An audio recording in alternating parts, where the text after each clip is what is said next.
For me, it was a Friday night. I lived in Boaz, Wisconsin. I was 14 years old. I needed money. I walked down the road to the local restaurant and bar, asked the owner if I could have a job. He said, yeah, but you got to start right now in the dish pit. Friday night in a steakhouse. It was crazy. I loved it. It was awesome. 5 hours later, I was all sweaty. The intensity was unbelievable.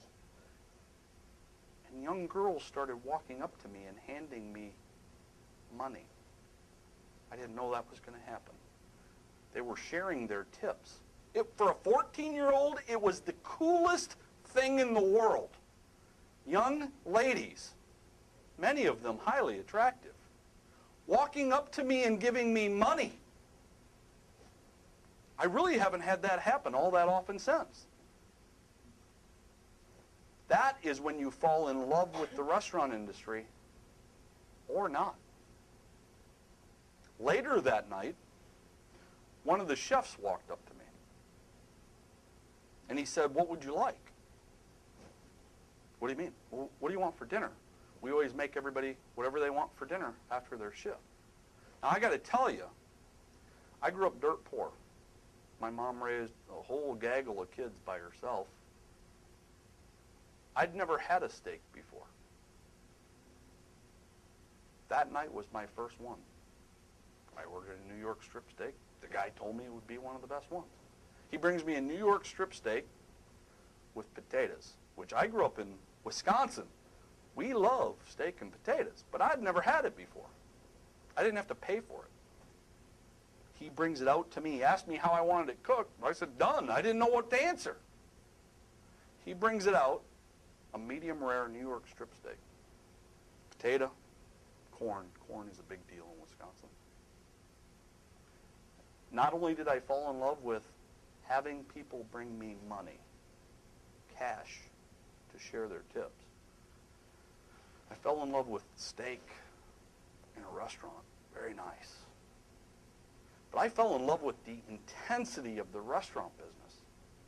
The instant gratification of running 100 miles an hour. I don't have to be bored. Now, since then, I've went through being a waiter, a host, a shift manager, all the way through different restaurant chains to writing books about restaurants now, giving seminars, giving speeches, providing consulting services. It is the greatest industry, in my opinion, known to man. It is the one industry that come heck or high water, no matter what the economy is, people got to eat. Won't go away. But if you take a brand new hire, especially a kid, and you bring them in on a Tuesday when nothing's happening, and you don't give them the benefit of the intensity, day one, the boot camp that they deserve, they will probably never fall in love with it. It's not for everybody. So there will be certain people that say they don't like the intensity. And at least they will quit quickly. In my world, if you don't do the boot camp, you don't get in my army.